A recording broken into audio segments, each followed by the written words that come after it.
Now welcome to another lightning response video, where this time we got one question, and it comes to us from Mark Amade O. Johnson, who asked, Hey Thor, if you are correct in your analysis that the fans want different things and are fracturing, what do you think is the best way to determine which course should be followed going forward?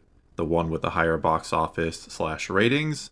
I see the fandom split between the cowboy Star Wars, the Andor crowd, the kid-focused crowd, and to a lesser extent the acolyte crowd.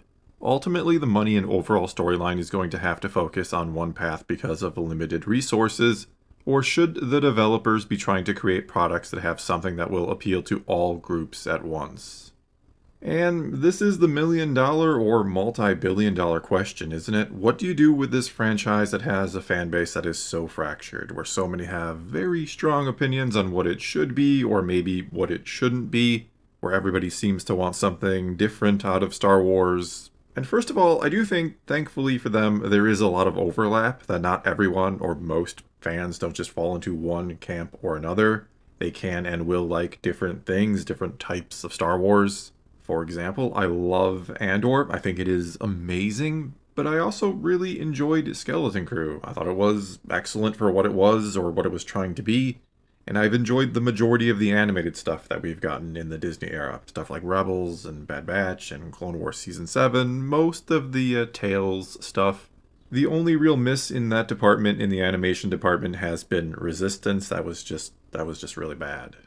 Anyway, and I know this should be obvious, I think pretty much all of you out there get this, but it doesn't always feel like Lucasfilm and or Disney understand it. But whatever they decide to do, whatever they decide to make, it needs to be good, or good for what it is trying to be. Again, not everything is trying to be the exact same thing. Andor and Skeleton Crew obviously had different mission statements, if you will, on what they were trying to do.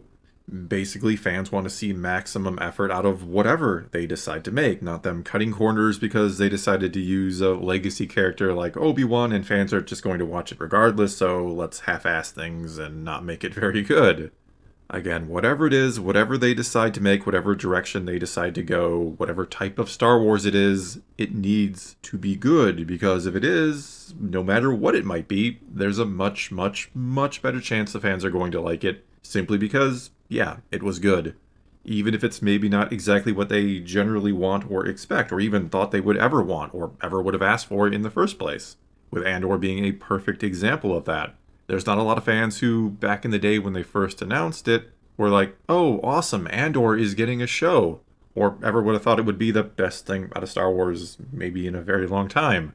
But here we are. Andor was phenomenal, and nobody ever asked for it. And according to the polls I did while it was running, those who did watch it seemed to really, really enjoy it.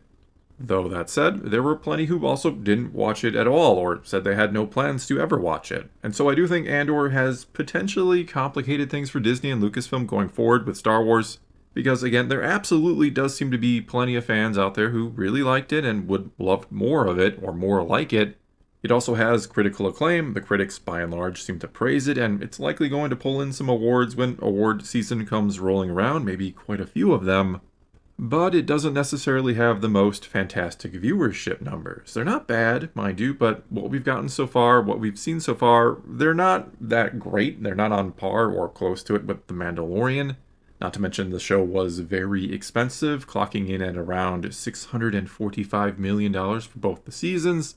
And that is obviously a lot of money to spend to not get a lot of viewership, though the most important numbers to Disney or Disney Plus is actually how many new subscribers came in because of it, and subscriber retention, which we've heard were actually very good for Andor, though we don't have internal numbers from Disney, so we can't be sure. But from what we've heard, those numbers were good, so Disney may see this as a success and/or as a success to at least some degree because of that.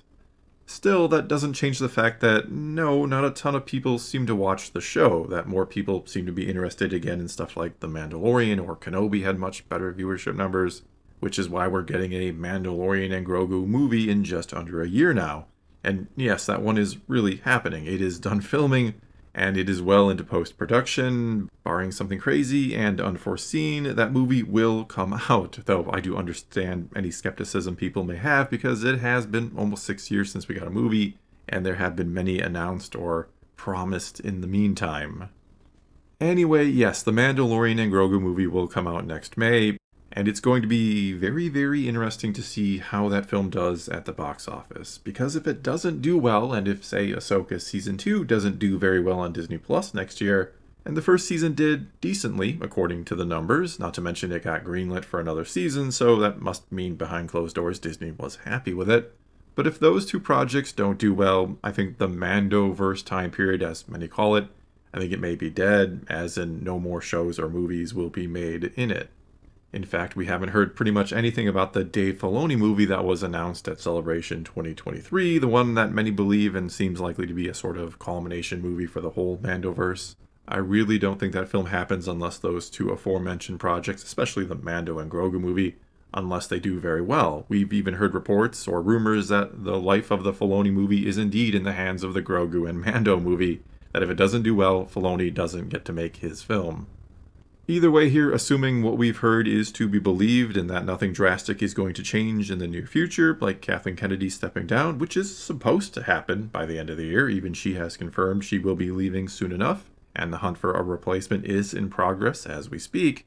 But assuming no major changes and things actually do happen, it does look like the immediate future, the plan going forward, what Disney thinks is going to save Star Wars, is mainly to move it into the post-sequel trilogy era. The recently announced Starfighter movie, the one with Ryan Gosling that was revealed at Celebration last month, is set a few years after the end of the sequel trilogy, after The Rise of Skywalker. There's also a whole new trilogy being worked on by Simon Kinberg that will also be set after the sequels, a couple years after them, and is supposed to have mainly new characters, but may see some of the old ones brought back as well. Then there's the Rey New Jedi Order movie, which has seen multiple writers come and go, and has me wondering if it will ever happen or not at this point, but it is also obviously set post-sequel trilogy. Also, there is the Dawn of the Jedi movie from James Mangold, which has brought in Beau Willimon to be one of the writers, and he is from Andor, which has me hopeful for it. But even if that film is successful, I don't know that it spawns a whole new time period or whole new era for Star Wars to make content in. You can only do the origin of the Jedi once, and then you're done, or you can do it twice, considering it was also done by the EU. But anyway, if the Mando and Grogu movie doesn't do well at the box office, I think it's going to be all in on the post-sequel trilogy time period, which could be a critical mistake on Disney and Lucasfilm's part, because a lot of people, a lot of fans, obviously did not enjoy the sequels, and they have little or no interest in that era. And I do wonder if, to try and help sell or fix that time period, if you will, if maybe they try to make an Andor type show set maybe before the sequels that helps explain the rise of the First Order and why the New Republic just sort of lets them be. Yes, I know there is an armistice, and some of this has been explained in the canon, in some books and such, but I don't know that a lot of people know any of that, and I don't know that it's a good explanation either.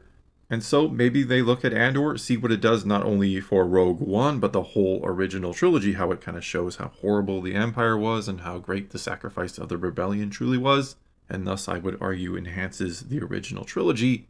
Maybe they think something like that could be done for the sequels. Maybe they think a well-done series could make them more digestible. I don't know. Along with this, we could even get an animated show set around the same time period, trying to do essentially the same thing. Because I honestly don't think Maul Shadowhunter will be a long-running series, but who knows? I just get a sense that's going to be like 2 seasons or something. I don't know how much you'd do with Maul. But anyway, for the record here, I am not saying this is what I want them to do or think they should do. I'm simply saying this looks like it is what they're going to do based on their film schedule, really. Because what I personally think would have the best chance to sort of unite all the factions, or what would eventually kind of maybe fix the problem in your fan base a little bit, would be to go back to the old Republic, where you could do something in the style of Andor, but you could use the Jedi and Sith and all of that. You could kind of have the best of both worlds. You could have the sophisticated writing of Andor, yet you could use the Jedi and cool stuff that a lot of people associate with Star Wars, or that should be in Star Wars, to make something Star Wars, whether you agree or disagree with that statement. But really, I don't know here. I really don't know what the heck they're going to do with this franchise, other than, again, what it seems like they're doing, which is going post-sequel trilogy, which is probably going to be a mistake in the long run. I'm not trying to be pessimistic. I hope it works. I'm not a fan of the sequels per se, but I do hope whatever they salvage from them ends up working and we get a new era of Star Wars that's good. But I do think there is a large portion of the fan base that doesn't want that at all and won't ever give it a chance, and that has now seen something like Andor and understands or knows you can actually make some really quality content. And so anything less than quality, again, it doesn't have to be Andor, it just has to be good for what it is. But anything less than the best is just not going to be good enough. So you combine the fact that we're going post-sequel trilogy, and there's probably going to be a tendency to not put in that maximum effort like you could argue Andor did. And I really don't know that there's a successful recipe in place right now for Star Wars. Again, I'd go Old Republic. I would try to mix Andor with the Jedi and Sith stuff, and I think that would work. But that doesn't seem to be what we're about to get. Alright, well that is going to be all I got for you this time. Now it is your turn. Take to the comments below and tell me what you think the future of Star Wars should be. What direction would you take the franchise in if you were in the position of president of Lucasfilm or CEO of Disney? Or you can always ask a question for a future lightning response video. All you gotta do, you start your comment off with "Hey Thor." I try to answer it in a future video. But whatever you choose to do, leave those comments below. Let's talk some Star Wars. And until next time, thanks for watching.